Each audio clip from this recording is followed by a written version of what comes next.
accept of the Messiah. All right. So as the word kept being preached, ultimately salvation was opened up unto those castaways, those jakes who were scattered, man. And he sent, men to go out to these different regions and preach unto them. Okay, now watch this. But ye are a chosen generation. So he just spoke of the generation of those who stumble and are disobedient. But ye, verse 9, are a chosen generation, a royal priesthood and holy nation, a peculiar people that should show forth the praises of him who called you out of darkness into a marvelous light, which in times past were not a people. See that? Now the Christians are saying this is them being brought back into the fold. No, this is speaking of Israelites. Okay? Those of the uncircumcision, those Gentiles, which in times past were not a people, but now are the people of God, which had not obtained mercy, but now have obtained mercy. All right? Dearly beloved, I beseech you as strangers and pilgrims, all right, as we are in our enemies' lands, all right, abstain from fleshly lust, all right, which war against the soul. But right here, what does it say? Which in times past were not a people. Okay? Now, let's go to the book of Isaiah 66 real quick. Maybe 65. Right? A rebellious people. Verse 1, it says, I am sought of them that asked not for me, and I am found of them that sought me not. I said, behold me unto a nation that was not called by my name. Okay, which is speaking of the nation of Israel in a Gentile state of mind. All right, ultimately, they're the ones who are going to wake up through the preaching of the word. Okay, I have spread out my hands all day unto a rebellious people, which have walked in a way that is not good, after their own thoughts, man. Okay, so now let's go to the book of 2nd Esdras, all right, chapter 1 and 24. It says, what shall I do unto thee, O Jacob? All right, thou Judah wouldest not obey me and turn me. It said, I will turn me to other nations. Okay, remember the Israelites were not looked at. All right, the heathen. All right, the Gentiles who were in the heathenistic state, the Israelites who were in the heathenistic state, who were called Gentiles. All right, in prophecy. All right, this letting you know that at some point they would not even be called people of the Lord, man. They would totally be detached. All right, but the Heavenly Father would send prophets unto them. Okay, he says, I will turn me to other nations, unto those will I give my name, that they may keep my statutes, man. And that's what the remnant elect are doing. You see, we've woken up to who we are, all right? And even at the time that Paul, was sent, all right, to be an apostle to the uncircumcision, ultimately these jakes who heard the preaching of the word, they turned back. Okay, but before that, they were likened unto a no people, okay? But those high-minded jakes who were raised in the customs, they didn't accept of Yahushai. So they were cast off, man. All right, now some may have eventually repented. All right, but a large bulk of them didn't, man. It says, seeing ye have forsaken me, I will forsake you. When ye desire, all right, me to be gracious unto you, I shall have no mercy upon you. Whenever ye shall call upon me, I will not hear you, for ye have defiled your hands with blood, slaying the prophets. All right, you called up Yahushua to be, all right, sacrifice, man. Although it was prophecy, you still are going to be blamed for that. Let his blood be upon our children. Okay, it says, and your feet are swift to commit manslaughter. You've always done this to the prophets, man. Now it says, ye have not as it were forsaken me, but your own self, saith the Lord. All right. Thus saith the Almighty Lord, have not I prayed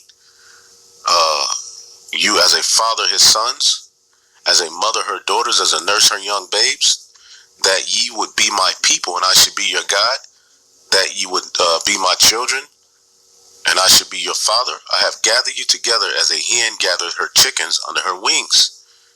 All right. But now, what shall I do unto you? I will cast you out from my face. All right. It says, when ye offer unto me, I will turn my face from you. Your solemn days, your new moons, your circumcisions have I forsaken, man. Okay? You became high-minded and you abused that system. Okay? It says, I sent unto you my servants the prophets, whom ye have taken and slain and torn their bodies in pieces, whose blood will I require at your hands. All right? Thus saith the Lord Almighty, your house is desolate. I will cast you out as the wind of stubble, and your children shall not be fruitful, for they have despised my commandment. Remember, Yahushua told them, ye are the children of them which killed the prophets, man. All right, and have done the thing that is evil before me. It says, your houses will I give to a people that shall come, which having heard of me, yet shall believe me. All right, because, and that's us. You know, ultimately, you know, even at the time of the Gentiles, you know, they were cast off serving idols, and us, you know, in this time, it was a falling away. We didn't know who we were. All right. But as soon as we saw the prophets, you know, and heard the word, we snapped into it, man. We were a no people that became the people of the Lord, man. Okay. But we're still Israelites. We're just waking up through grace. Through grace now, we're able to offer up a sacrifice, okay? A period where we're not judged according to the curse of the law directly. Now, that doesn't mean you don't have to keep it, okay? It's just that ultimately that measure, you know, of trying to keep it in order to, you know, get back to that glory is now lifted. You now walk in the Spirit, okay? Well, walking in the Spirit is not continuously just sinning and sinning and sinning and having a mindset of pushing that. Okay, it says, to whom I have showed no signs, yet they shall do what I have commanded them. Okay? They have seen no prophets, yet they shall call their sins to remembrance and acknowledge them. Okay? It says, take the witness, the grace of the people to come, whose little ones rejoice in gladness. And though they have not seen me with bodily eyes, yet in spirit they believe the thing that I say. Okay?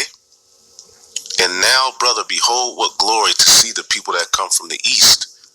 All right, so here in verse 35, it says, your houses will I give to a people which shall come. So ultimately, here it is. You had these Israelites boasting in the temple, you know, boasting in, you know, all of these carnal things. And here it is that they're going to be cast off. Okay? And the Lord is going to give the kingdom, starting with those lowly who were, you know, able to subdue, you know, the idols and everything that they've learned growing up and come back to their true nationality, man.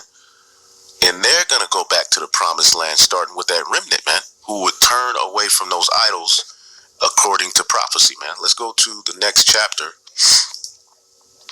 Okay. Let's see here. As a matter of fact, let's just go back here real quick.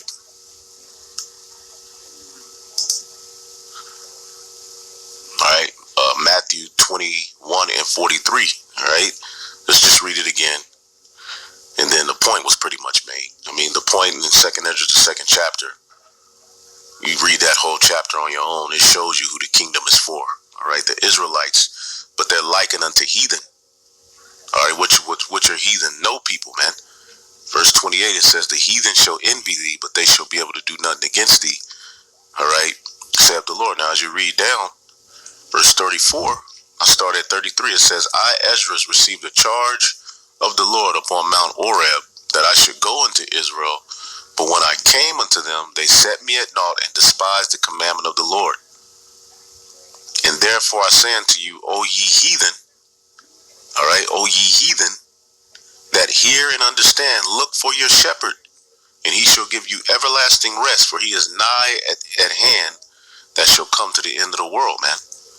And be ready to the reward of the kingdom, for the everlasting light shall shine upon you. All right? And this is the same book that tells you Esau is the end of the world. So the kingdom is not for everyone, but these heathen which are Israelites. As a matter of fact, getting that in the book of Galatians. Really quick, Galatians 2 and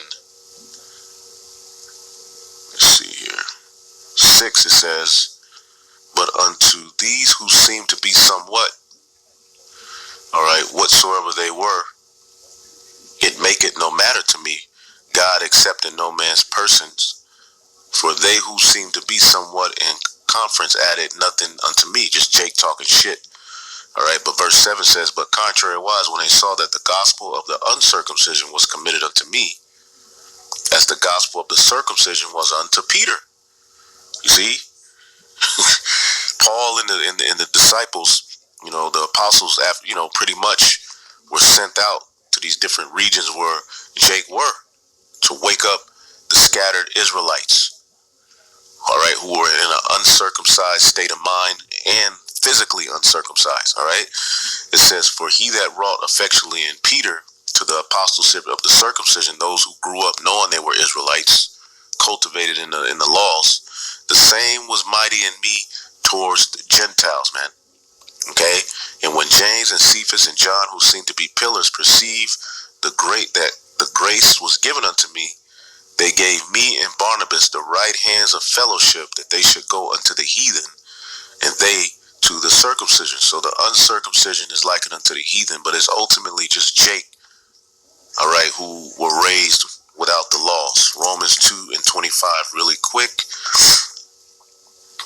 It says, for circumcision verily profited if thou keep the law, but if thou be a breaker of the law, thy circumcision is made uncircumcision, man.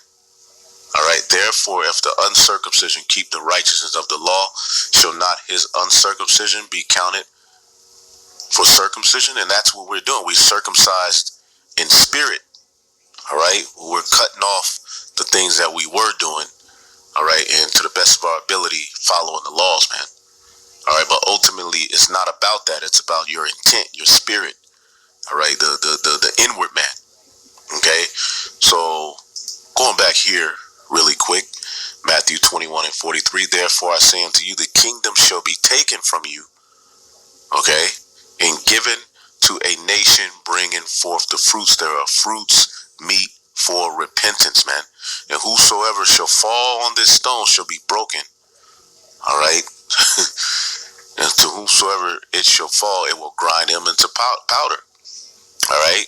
And when the chief priests and Pharisees, all right, had heard his parables, they perceived he spake of them. And he was speaking of them, because they're going to be the ones who are going to fall and be grinded into powder. But when they sought to lay hands on him, they feared the multitude, because they took him for a prophet. So right there, this shows you how Christians like to take particular scriptures that make it seem like one thing, and ultimately they'll use those scriptures to try and change everything around, man. But we know, according to the Bible, that the kingdom is only for the Israelites. Now, the heathen will be there, and ultimately they will be taught righteousness, but they will not be joint heirs in rulership. Okay, the name of the Lord will not be placed upon them, but all shall bow the knee to Yahweh Bashim Yahushua and his chosen people. So I'm gonna leave it there. There's a few other points, but make sure you watch this to be further edified. I just wanted to go into that point. On to the next. Shalom.